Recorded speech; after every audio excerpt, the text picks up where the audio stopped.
Hello and welcome to this part 6 of Postman tutorial series. In case you haven't watched the previous parts, you can go to my channel and you can watch the previous 5 parts of this series. So now in this part we are going to discuss on what are variables and how they are used in Postman.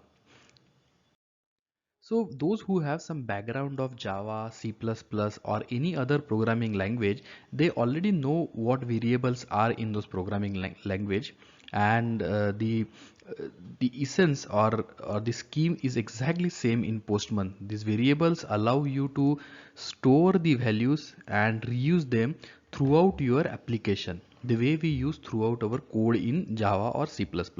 So you can initialize, you can create those variables, you can assign some values to them, you can also update those values throughout your code, and that is how exactly the variables are used in Postman.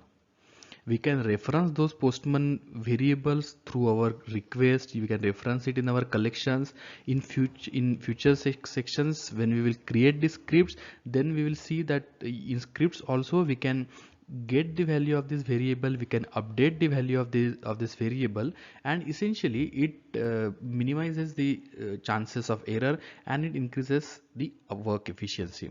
You can consider the example that if you have 100 requests in your collection, and in all the 100 requests, you have a header parameter with the name username, and let's say the value of that header is user underscore a.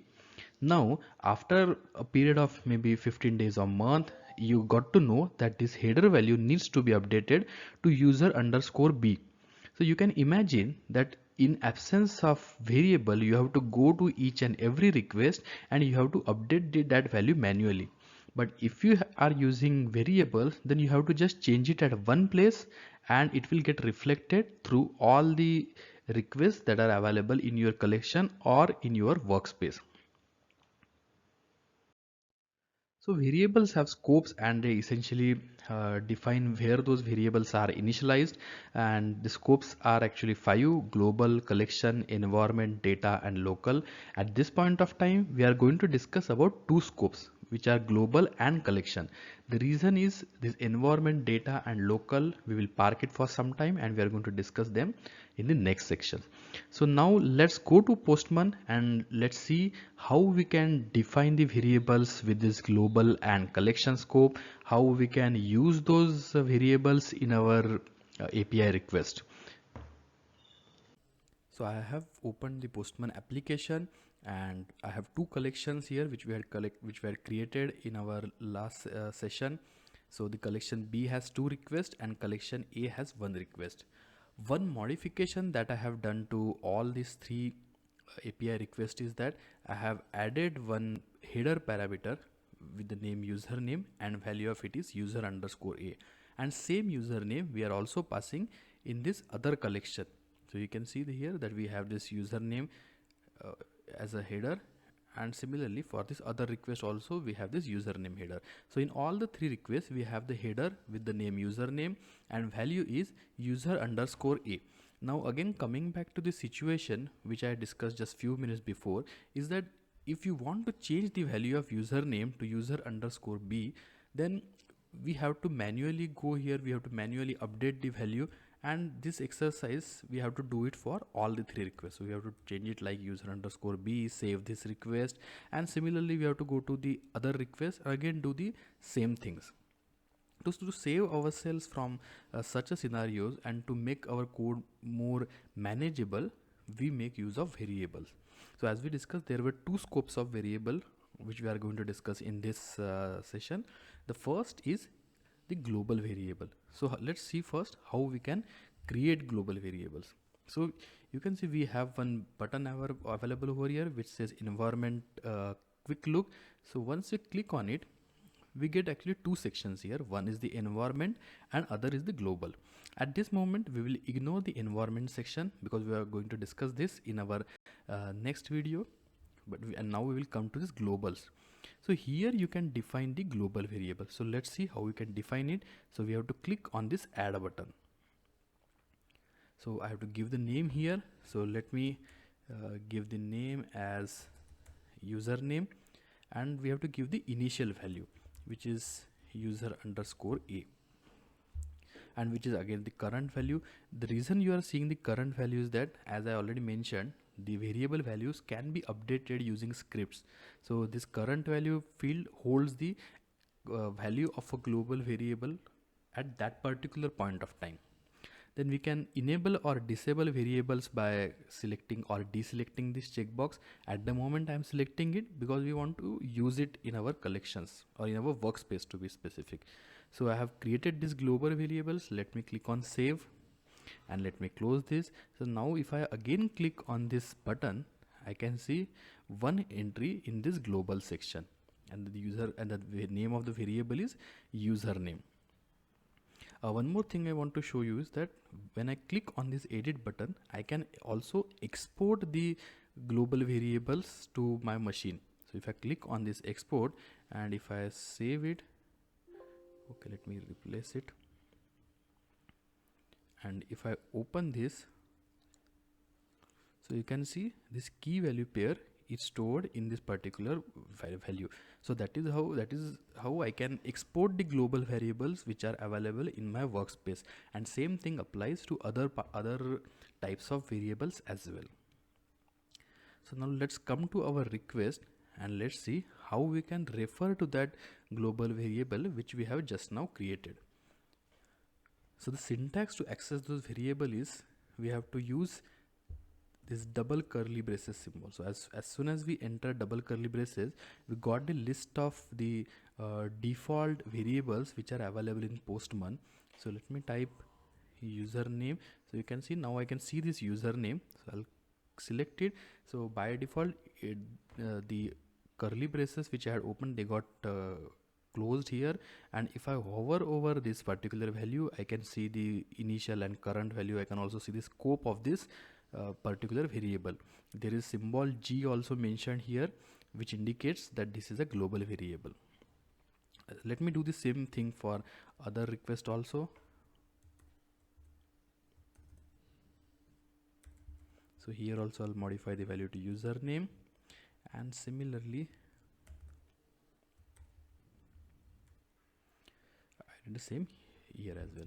So now I updated it to a variable, and now let me send this request to the endpoint, and let's see if the value is getting populated from the global variable that we have already defined.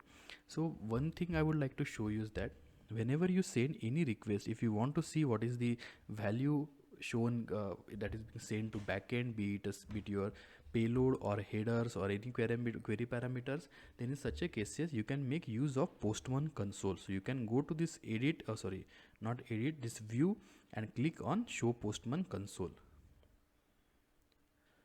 So this opens console. So let me do one thing. Let me minimize this so that we can view both the windows together.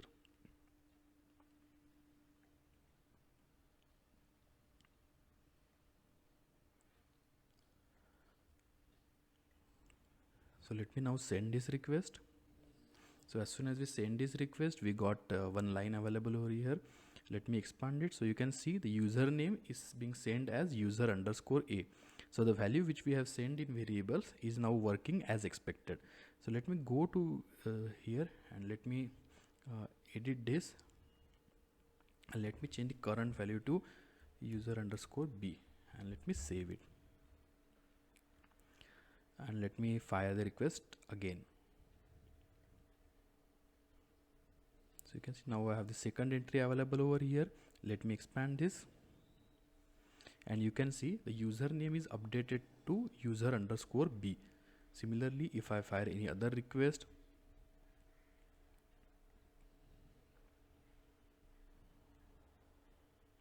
you can see third entry is created here. If I open it, that username value is reflecting here as well. So this way I can create the global variables, and I can use it throughout my workspace. Because you must have noted one thing here. Let me clear and close this first. Yeah, so you must have noted one thing here, that the global variable which we created, we were able to use it in the request which was in collection A, as well as we could use it in collection B. So the global variables which you declare, they are accessible throughout your workspace, and those are not limited to any of the collection. So now next thing that we are going to do is that we are going to define the value on the collection scope. So how to do that is we can go to here, or we can click on this collection, and we can click on this variables tab. So here we can define one variable. Let me change it to username collection,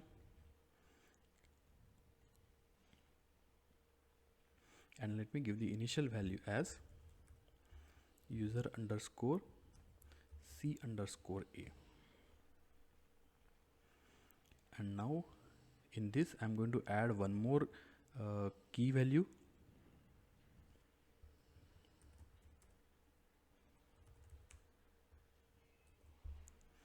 username underscore c, and here I am going to give this particular value. Let me close the other windows to avoid any confusion.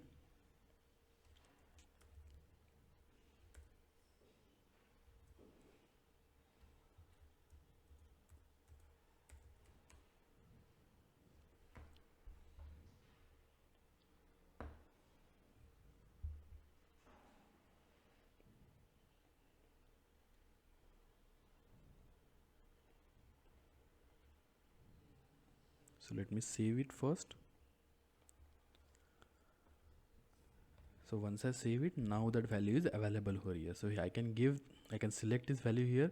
So you can see that we have C as alphabet in front of that variable name, which indicates that the scope of this variable is on collection level. So now I have two headers now, username and username underscore c. Let me again quickly open the console, and let me send request, and let's see the headers which are appearing. So you can see you have both the request headers available, username and username underscore c. Now let me go to collection A, and let me try to refer the collection level variable in this other collection.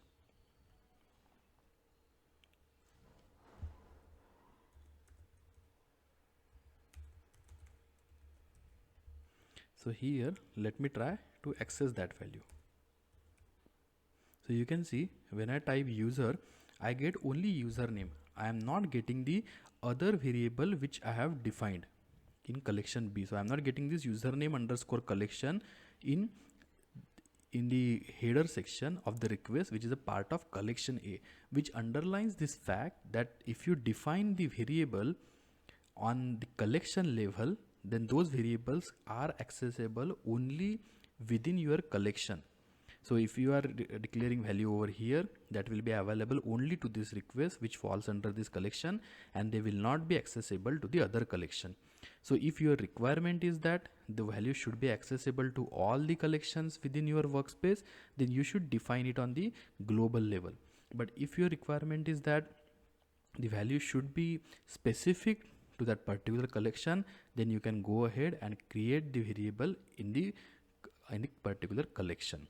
So this is how we can create the collection, and in next section we are going to see how we can access it via script, and we are also going to see what these environments are. So thank you for watching this video, and please like and subscribe to the channel, and in next section we will see what are the environments. So let's see you in the next section. Thank you.